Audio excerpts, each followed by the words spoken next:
we are here to choose our own adventure. That is the name of our activity today. We are going to be looking at our learning objectives. We're going to talk a little bit about UDL. We're going to choose our actual adventure. How do we make that happen in D2L? And then we're going to go over some conclusions and then answer any questions that you have. So to get it started, I am Kim Godwin. That is Karen Hein over here. Tara Parrin is the one that was, telling y'all where to go earlier. We are instructional designers for MTSU Online. MTSU is Middle Tennessee State University, so hence when I say we from Tennessee. Middle Tennessee is quite literally Middle Tennessee. It is only about a block and a half from the Middle Monument, which is the geographic center of the state of Tennessee, and we are about 40 minutes from downtown Nashville. That's how you know somebody is from Nashville or not, is the Vole. So other people say Ville, we say Vole. So you also have now met a native Nashvilleian. We do say that correctly, but I am a native. So did you have a question? Is Tennessee large enough that it needs to distinguish? Yes. That is a very valid question, and I love that you asked that. We are not tall enough. I'm only 5'2". We're not tall enough as a state. We're only an hour and a half tall, but we are almost 12 hours from diagonal corner to diagonal corner. So if you're going all the way from Memphis all the way up into the Johnson City, Tri-Cities area, it is actually about 12 hours. So we are the geographic middle in both directions in Murfreesboro. So yeah, tall? No, you can get to Alabama, from Alabama to Kentucky, pretty much without blinking. You cannot get from Memphis to Johnson City without a big, it's almost like driving across Texas, only it's more interesting. Sorry, Texas. So, do y'all have any other questions about Tennessee that we can help with? Okay, so our learning outcomes and the purpose of this activity is to gain confidence in using D2L's rubric tool for grading. To ruminate, clearly we like verbs. To ruminate upon assessment practices to see where these ideas could apply. And then to analyze assessment strategies to identify different ways students can demonstrate learning mastery. The overall purpose of this presentation and workshop, this is a workshop, not just a presentation, is to talk to you about some of the tools and ways that you can provide greater inclusivity into your courses through development and design and teaching. So it's about really engaging a greater breadth of individual and meeting the needs of greater people.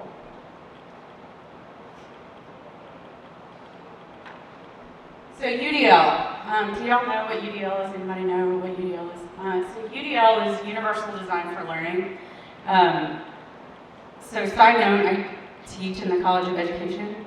So usually when I talk about UDL, this is like a week or two conversation. Y'all are gonna get the 3-minute abbreviated version of UDL, so bear with me. So UDL is basically, it's a framework to guide the design for learning environments that are accessible and challenging to all. It's inclusivity for all, not just accommodation for a few. So if you leave this with nothing else from UDL, if you can leave with that little statement that it is about everyone having those opportunities, not just the few that need a specific accommodation. Each and every one of us engages and learns in a different way. Everyone in this room engages and learns in a different way. Everyone that we know engages and learns in a different way. We need to remember that when we're thinking about creating our content and creating how we are assessing our students. So this is the 3-minute brief UDL. So there's 3 main categories. Representation, which is perception, language and symbols, and comprehension. So the perception is about how we connect with information. It's about providing opportunities for different types of information to be in your course. This is typically where you see it a lot in our classes, where you hear people talk about make sure you add a video, and make sure you have a podcast, and everything doesn't need to just be text, but really have diversity of content. is where you're going to see that perception. Language and symbols. So we've already actually touched on a little of that one here today because the way that some of us talk. It's about taking some of those barriers away that people don't necessarily know what those different things mean. For example, and this is one of my favorites, when a first-generation college student comes into class for the very first time and the faculty member assumes that everyone knows what a syllabus is, and we all hear those stories, but have you heard the one where my friend thought it was a rash? Did you get the syllabus? Do you have the syllabus? Oh my God, the syllabus. So if you think about it like that, if that person has never had any experience with higher education and they suddenly are showing up in their very first class and everyone's talking about the syllabus and they don't know what it is, they are already at a barrier for success in their class.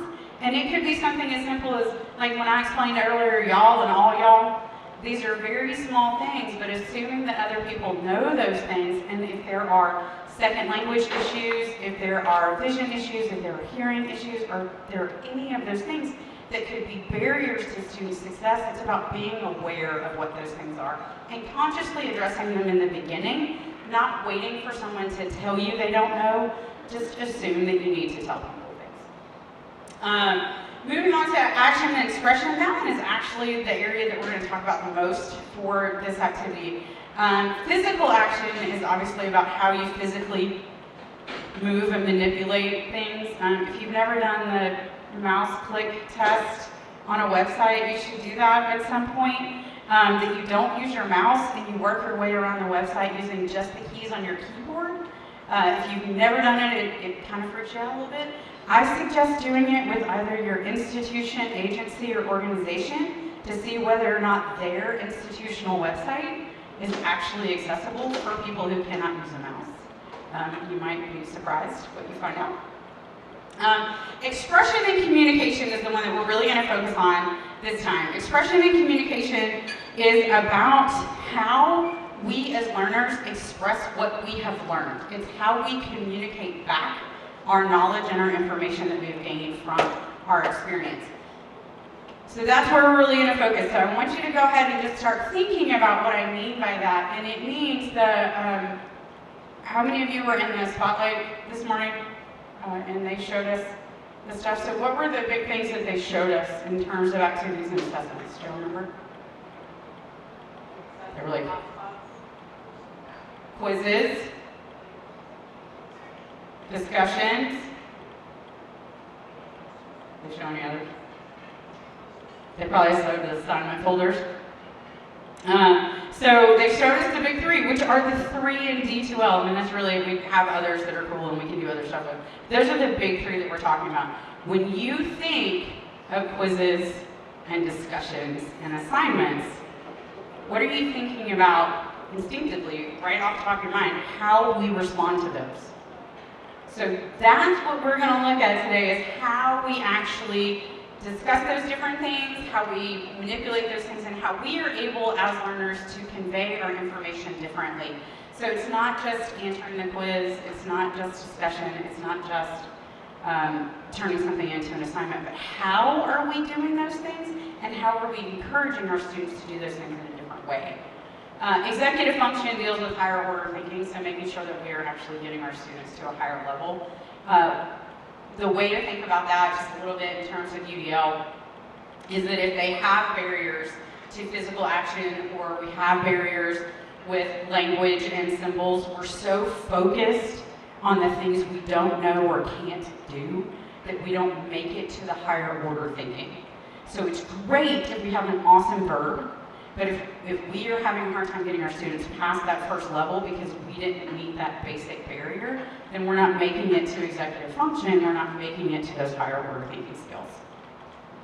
And then engagement. Engagement is the affect side. It's where we touch students, where we speak to students, where they connect on a personal level, where they feel motivated to learn, where they're actively engaged in what it is that they're learning. Okay. So this is where we're going to make y'all do some stuff. All right, if y'all are in a group, make sure you found your people. I'm going to back it up so that you don't get too focused on it. So in your little group that y'all have gotten into, all your little groups, You're going to get in your group and you're going to pick one of the 8 things that you just got a glimpse of on the next page. Those are some learning outcomes. And I would like for you to we're going to take about 5 minutes, and you're going to discuss in your group ways that you could assess those learning outcomes. And I want to challenge you to be creative. I want to challenge you to think outside of quiz. There's nothing wrong with discussion, there's nothing wrong with quiz, there's nothing wrong with assignment, but I want you to think about it a little more broadly than write a paper.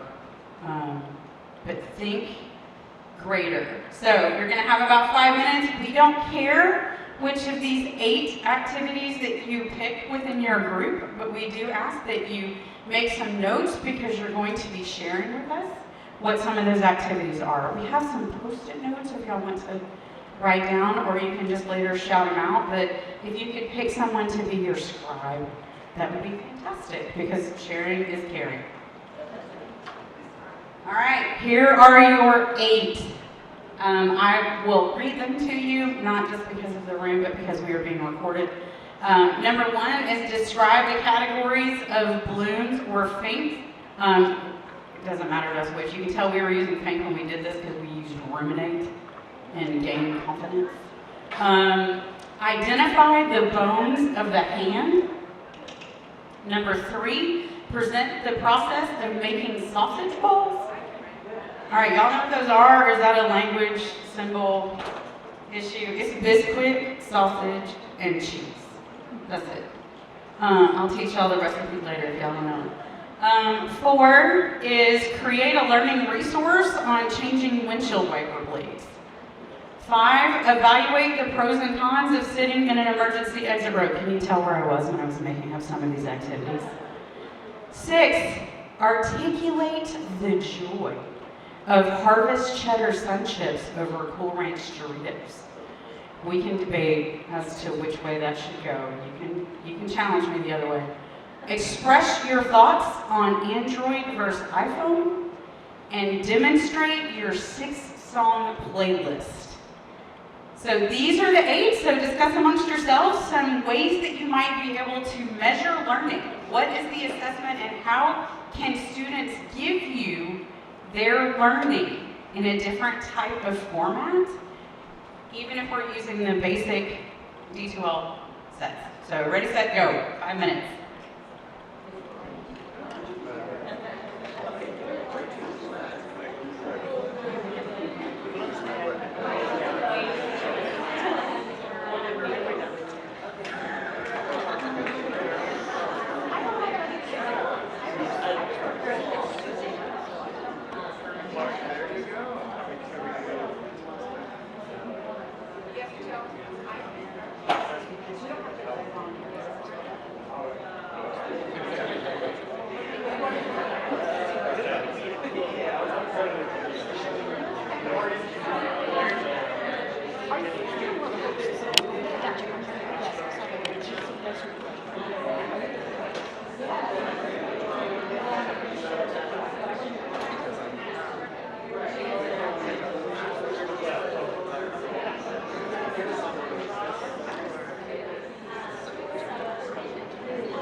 Pick one. Multiple ways you might assess it. You have 3 minutes.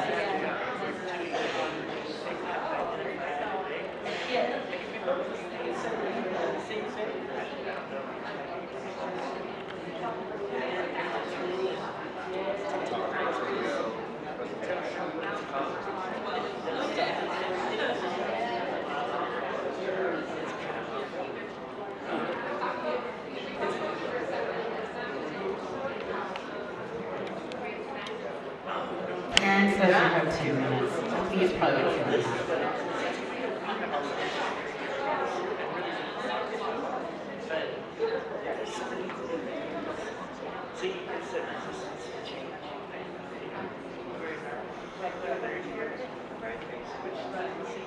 You only have to pick one, but you gotta come up with a couple of different assessments on that one.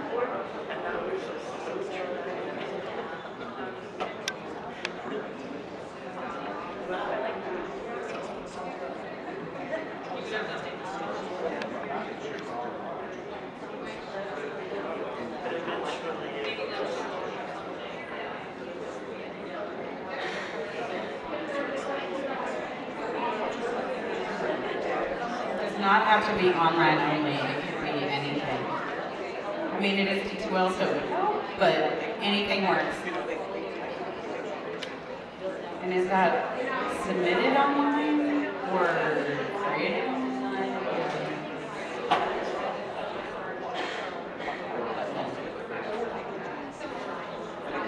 You probably have about a minute left.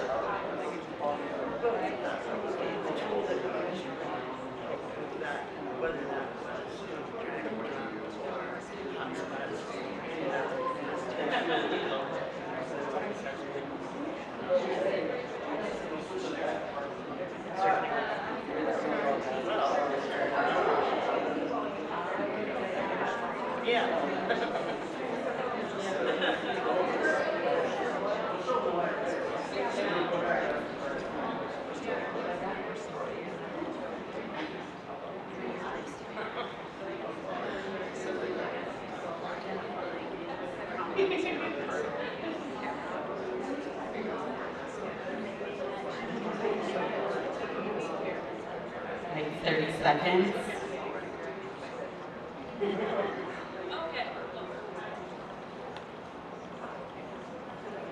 Might be getting to the end of your thoughts, making your last notes, because we're going to share.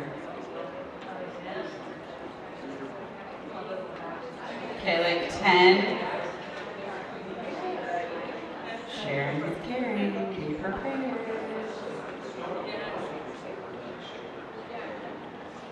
All right. Thank y'all for actively participating in that. We appreciate it. So I'm going to actually ask y'all to share out some of the assessment activities that you thought. Tell us first which one you chose, which of the 8 you chose, and then tell us just a couple of the different assessment activities that you came up with. You don't have to come up with like 15, just like 1 or 2. Yes, did you have a question? No. Oh, y'all want to go first? Yeah, awesome. Okay, great. Thank you. Do you need the... Okay. I'll come to you. Yeah, because I think we need, because it's being recorded, I think we need the mic.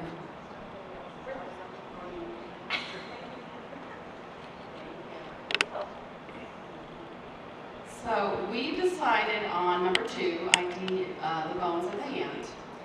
And we came up with a couple of different ways that we thought we could have, we could assess it. Have students develop a diagram, so maybe draw something. We have a little bit of, like traditional class-based learning kind of mixed in. Potentially even putting the puzzle pieces together. Maybe we have the bones, whether that be, paper in the classroom or some kind of bone jumble on, online, to have the students do a drag and drop and put the bones where they're supposed to go. Create a presentation, that's always a good one. Image with the hot spots, as we saw, this morning in the spotlight, that would be awesome. A mold of the hand, so, for some of our creative people. and then labeling the different parts, the different bones, and then perhaps even a matching the bone image to the name. Very cool. Thank you. That's awesome.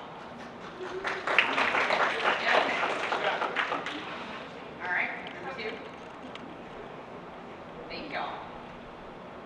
All right, we randomly chose number 4 because we started talking about windshield wipers, and then we were like, okay, I guess we're doing this one. Okay, so a few ideas we came up with was that students could create kind of like an instructional, like a manual, kind of like, you know, when you buy a piece of furniture from IKEA and it has like the little steps of the person like putting it together. So it could either have like language or just pictures, or maybe both. That could depend. Obviously, a video would be a good demonstration of them actually doing it. Or for people who love to give quizzes, instead put the ball in the students' court and have them make quiz questions that would assess if someone else knew the proper steps for changing the windshield wipers. So those were our main ideas we came up with. That's awesome. Thank you. Who else? Oh, right here, there, right here. All right, well, we selected number 4 as well. So some other ideas, we thought about infographics and using a video with a document camera. And then we thought, you know, what would be great is a storyboard style result from something like Dolly, an AI generator that the student could put in, describe what they want, have the image come out along the way. And then our next step was trying to figure out an evaluation rubric. And we got to, for assessment, we got extending, we thought might be that the wiper blade instructions were tested on a new person who had never placed wiper blades before. And we thought maybe also someone who did had both visuals and some text with it. And that's as far as we got. That's great, though.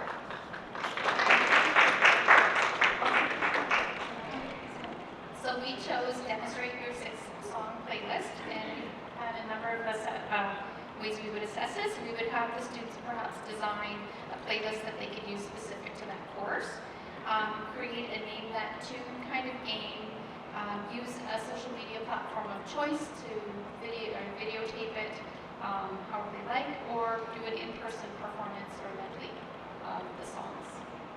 Very cool.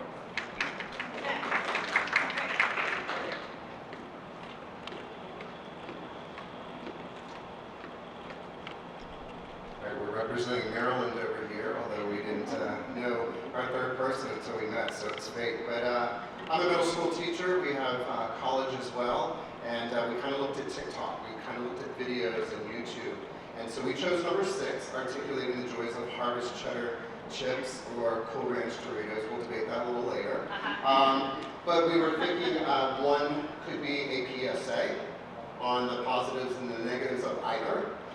One could be a video feed. We have a video feed that leads to a discussion. And I know from a middle school perspective, they're so competitive and they want to create their likes and they want to get some type of feedback. So having that discussion and creating the emojis and likes would be a direction. And then we also just talked about for those that just want a standard written explanation, maybe they create a transcript of commercial or something, so kind of keeping it in the arts and humanities idea, giving them ways of kind of being the backstage to the front of the presentation as well. Thank you. Anybody else want to share? I have time for one more group. I'm glad you picked that one. We picked that one too. All right, bring it on. I know, we struggled, so, but I think sometimes good assignments lead to questions as well. So articulate the joy. We thought, well, how are we defined? We need to standardize the definition of joy that we're all working from before we can articulate it. So we didn't really get past that step, but talking about scaffolding and that would be one of a scaffold of almost like a module learning outcomes of that course level outcome. We're talking in those terms of how are we defining joy before we can decide that one person is greater joy than others. For one person it might be these ingredients are healthy in the body, but for another person,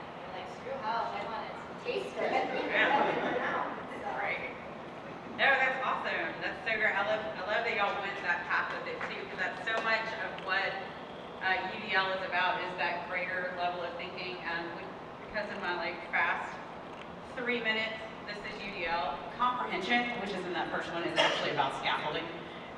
So it's about how we are building and structuring and how those different components structure each other.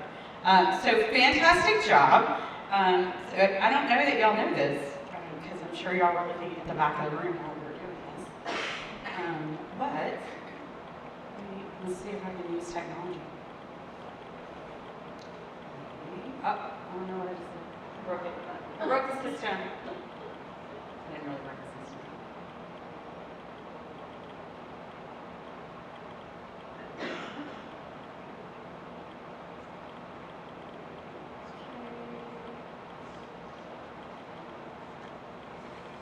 Well, I'm going to get one of them.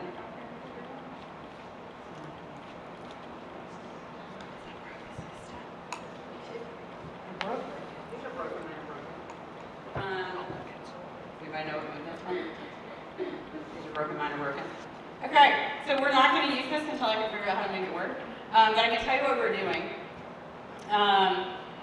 So we were going to actually show you what y'all talked about and some of the things. We actually created a word cloud for you, but for whatever reason it is not. It's missing now. So somebody use an IT person want to fix some technology for me, that'd be awesome. Because I have degrees in curriculum.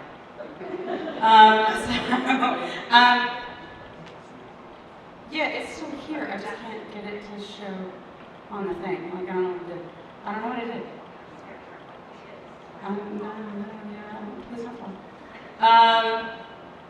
Right, this is how you know live is amazing. Yeah, it won't display. Yeah, it was like actively displaying, and I clicked the button and it clicked away. I'll let y'all figure it out. So there's that bit, that one option. Yeah. So anyway, what we're going to talk about, we're going to show you the word cloud, because Parrin built a word cloud that's going to show you some of those similarities of assessments and the types of assessments that y'all are talking about. Some of that information in terms of we're going to do this as a video or act this out or role play so that you can actually see how some of those same things were going to work. I love how many technology people are making this happen, because I am not this person. So talking about all of those different types of assessments that y'all discussed, so you can actually see how that can happen, and the ones that were more common, some of the things you mentioned that were the same. I was really excited that y'all did not just say, turn in a paper, do a quiz, that you really took those to the next level, because that's really what this whole concept is about. That's what UDL is about. That's what creating assessment for our students is about. It's about meeting them where they are and creating a greater variety of ways. And I know that y'all, I don't know if we broke it. I really broke it. I broke the internet. Oh, there it is. What do you want to share? Thank you. Get that man loose. Woo! You need to switch it. So there it is.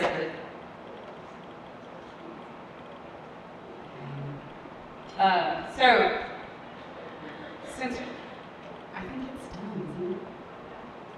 It's okay. It's okay. Just minimize that. It's fine. Right, we're having technology issues too. It's okay. We embrace it. Yeah, I can. Thank you.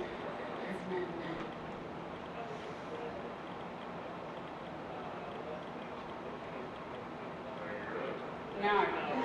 Okay. So what we were talking about was diversity of assessment type, and what the value of that is. So we talked about, and each of you talked about at any given point, like 4 or 5 different things, ways that you could assess. How many of you have had conversations with faculty members or faculty members yourselves that when you're thinking about assessing multiple types of learning submissions, that there's a little bit of like, you get that head explosion emoji, and they kind of like start to freak out just a little bit, because the thought of assessing so many different types of learning is what really overwhelms. It's that we get that we need to do it, but now how do we do it without wearing ourselves out? So that's actually what we're going to talk about for the rest of this. So one of the big things that I think is really important when we talk about how do we assess them is D2L's rubrics are great. We love them, and we're going to actually build one here in a little bit if I can make the internet work. And we are going to talk about some of the things that we need in our rubrics. So I really do want to know a little bit from y'all about what you think should go in our rubric, but before you start shouting those things out, I want to have a little bit further conversation about what is it that we are actually assessing in our D2L rubrics.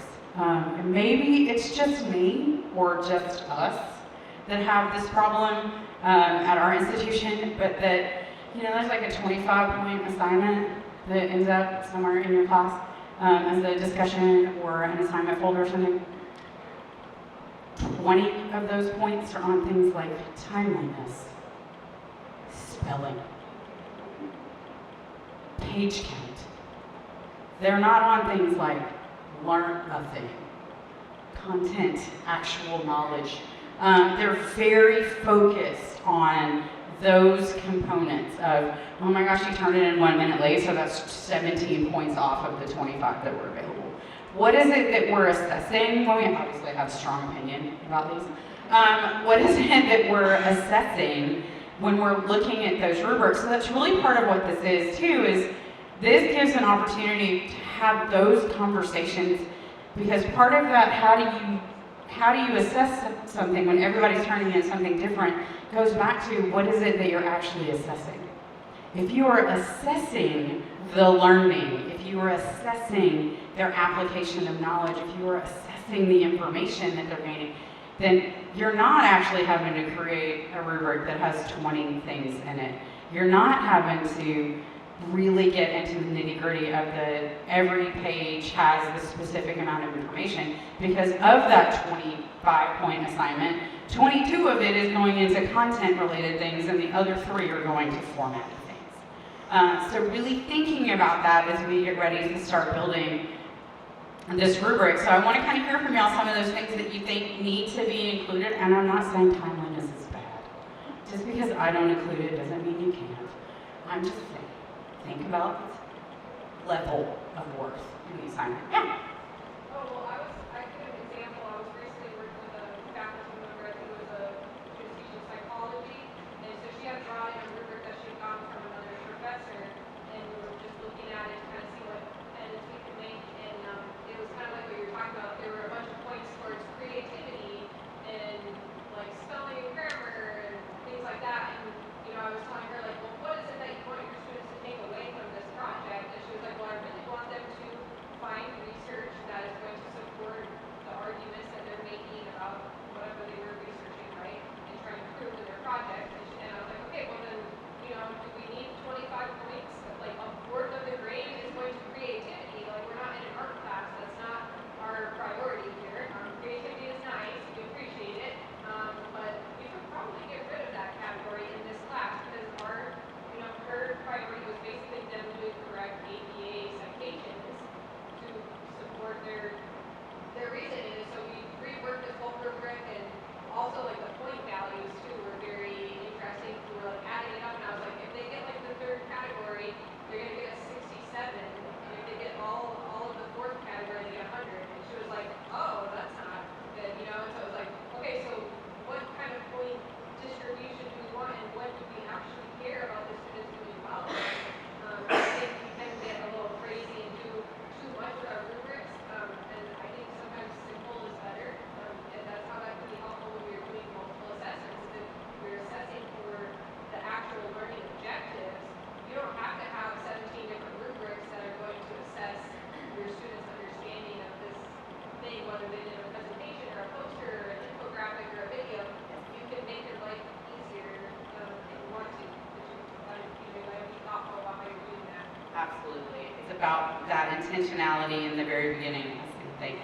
It's about that intentionality and what it is that, are you actually assessing what it is that you say you're going to be assessing? So if your outcome talks about articulating the joy of harvest cheddar sun chips over Cool Ranch, Are you really going to be looking at timeliness? Are you really going to be looking at spelling? Are you going to be looking at their critical thought about the joy of dusted cheese?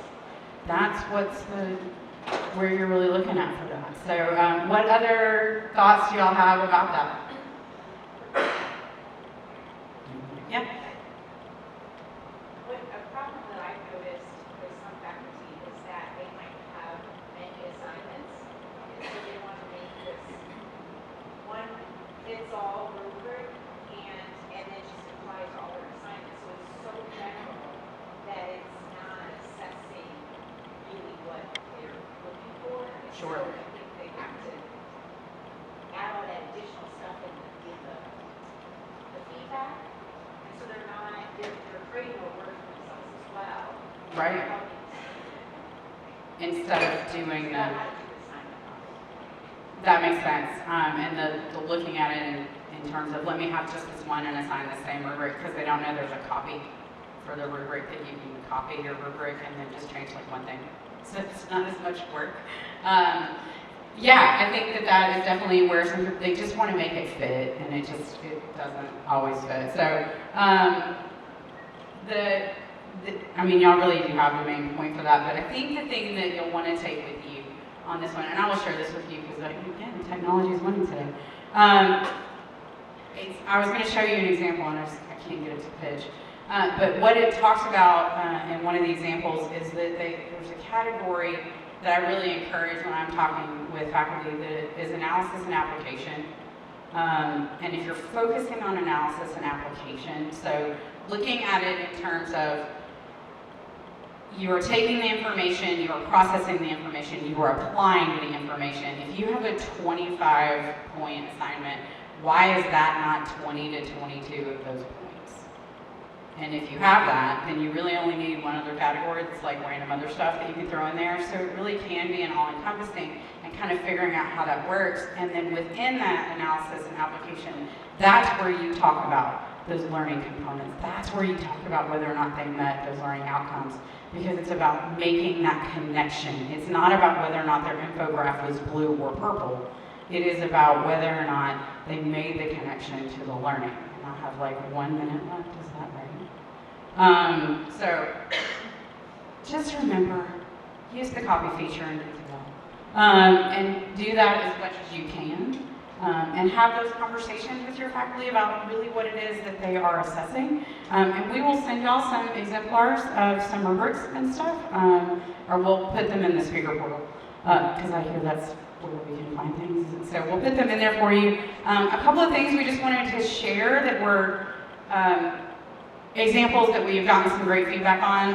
The identifying the bones in the hand one that actually comes from a nursing class, obviously, not like music education. That is actually because one of our medical terminology classes, they had a really, really high DFW rate, and they created some crosswords for their medical terminology, and they've been using crosswords, and their student improvement, it's exponential, because the students are able to do that as both a formative and a summative assessment, and it changes every time they do it, and it gives them an opportunity to really apply what it is that they're learning and learn it in a different way than, say, write out these definitions.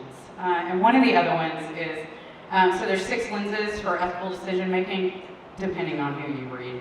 There's 6 lenses of ethical decision making.